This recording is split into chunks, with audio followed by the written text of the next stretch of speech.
এই মুহূর্তের সবথেকে গুরুত্বপূর্ণ এবং বড় খবর, হাথরাস কাণ্ডে যোগীর মোক্ষম চাল। সিবিআই তদন্তের সুপারিশ। হাথরাস কাণ্ডে যোগী আদিত্যনাথ উত্তরপ্রদেশের মুখ্যমন্ত্রীর বিরোধীদের আক্রমণ ক্রমাগত ধেয়ে আসছিল যোগী আদিত্যনাথের দিকে।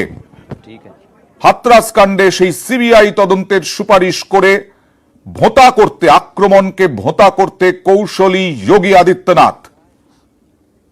চলে যাব আমাদের প্রতিনিধি কৌশিক দাশগুপ্তর কাছে। কৌশিক, কি খবর রয়েছে? দেখো, একদমই একটা যেটা রাজনৈতিক পর্যবেক্ষকদের একাংশ মনে করছে যে যোগী আদিত্যনাথের এই সিবিআই এর সুপারিশ করা হাথরাস কাণ্ডে এটা কিন্তু একটা মোক্ষম চাল। তিনি টুইটেও এই কথা জানিয়েছেন যে হাথরাসের ঘটনা অত্যন্ত দুর্ভাগ্যজনক, এই ঘটনায় যাবতীয় যা যা ঘটেছে সেটা তদন্ত করে দেখুক সিবিআই, এই আর্জি জানাচ্ছে উত্তরপ্রদেশ সরকার।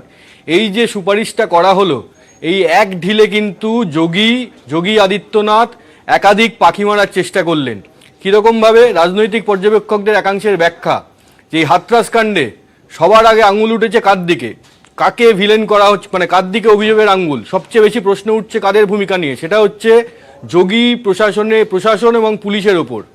পুলিশ প্রশাসন তাদের ভূমিকা ঠিকমতো পালন করেনি, এই অভিযোগে সবাই সরব। এইবার এই পরিস্থিতিতে যোগী কি করলেন সেটা হচ্ছে তদন্তভারটাই তুলে দিলেন সিবিআই এর হাতে।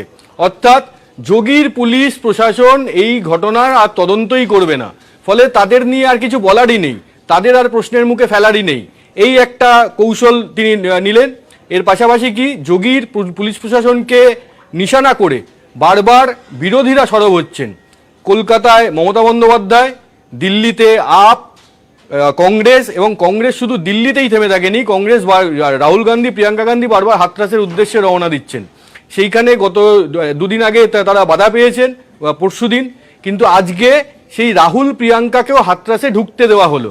অর্থাৎ যেইখানে বিরোধীরা বলছে যে হাথরাসে ঢুকতে দেওয়া হচ্ছে না, বাধা দিচ্ছে যোগী সরকার, এই রকম করছে যে বিরোধীদের ওখানে ঢুকতেই দিচ্ছে না, কেন ঢুকতে দিচ্ছে না, কি হয়েছে তাহলে, কেন লোকাচ্ছে, এই যে প্রশ্নগুলো ধেয়ে আসছিল, সেই প্রশ্নগুলোকে ভোঁতা করতে যোগী সরকার আজকে সেই হাথরাসে ঢোকারও অনুমতি দিয়ে দিয়েছে। অর্থাৎ একদিকে তার পুলিশ প্রশাসনের দিকে যে আঙ্গুল উঠছিল সেইটাকে সিবিআই এর হাতে তদন্তভার তুলে দিল। তার সঙ্গে সঙ্গে ইতিমধ্যেই সেখানকার এসপি, ডিএসপি সহ 5 জন পুলিশ কর্মীকে সাসপেন্ড করেছেন যোগী সরকার। তার পাশাপাশি আজকে যেটা করা হলো যে হাথরাসের যে গ্রাম, নির্যাতিতার গ্রাম, সেই গ্রামেও ঢুকতে দেওয়ার অনুমতি দেওয়া হয়েছে। এইগুলো তো কৌশল ছিলই, এর পাশাপাশি এবার সিবিআই কে দিয়ে দেওয়া হলো। ফলে অনেকে মনে করছেন এইটা একটা অত্যন্ত কৌশলী পদক্ষেপ, কারণ তদন্ত ভার এখন একেবারে সিবিআই এর হাতে। এখানে একটু বলি, আমরা বিরোধীদের সঙ্গে কথা বলেছিলাম, এই বিষয়টিও একটু কৌশিক জানতে চাইবো যে বিরোধীরা কিন্তু নিশানা করছে যে সিবিআই তদন্ত দিয়ে কিছু হবে না, কারণ বিজেপি রাজ্যে, বিজেপি কেন্দ্রে এবং নির্যাতিতাকে পোড়ানো হয়ে গেছে, সৎকার হয়ে গেছে। এবং বিরোধীরা 30শে সেপ্টেম্বরের সিবিআই এর বিশেষ আদালতের বাবরি মসজিদ নিয়ে রায়ের প্রসঙ্গ তুলছে যে সিবিআই একেবারে বলা যায় কুক্ষিগত হয়ে গেছে।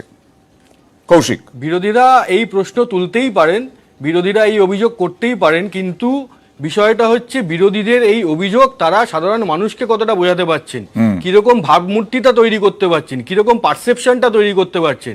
কারণ এটা কিন্তু মাথায় রাখতে হবে, এখনো সিবিআইকেই দেশের 1 নম্বর তদন্তকারী সংস্থা হিসেবে মনে করা হয়, এবং সেই সিবিআই এর হাতে যেই ঘটনা নিয়ে দেশ তোলপাড়, আমরা নানা সময় দেখেছি দেশের বিভিন্ন প্রান্তে যখন কোনো ঘটনা ঘটে যেটা সারা দেশ তোলপাড় হয়, তখন বারবার নানা দল সিবিআই এর দাবি কিন্তু জানায়, এবং সেই সিবিআই এর হাতেই কিন্তু যোগী তদন্তভারটা তুলে দিল।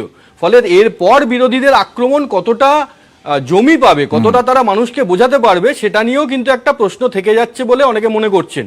তবে এই যোগী সরকারের এই সুপারিশ করার আগেই আজ নির্যাতিতার পরিবারের তরফ থেকে কিন্তু সিবিআই এর তদন্তভার নিয়েও তাদের মনে সন্দেহ রয়েছে, সেইটা কিন্তু সামনে এসছে। ধন্যবাদ কৌশিক। একদম রাহুল গান্ধী দেখা করার পরেই নির্যাতিতার আত্মীয় কি বললেন হাইকোর্টের তত্ত্বাবধানে তদন্ত হোক। ऐसे क्यों लेके आए, इतनी पेट्रोल जला के बॉडी को क्यों जला के? की मांग कर रहे हैं आप लोग? हाई कोर्ट की निगरानी में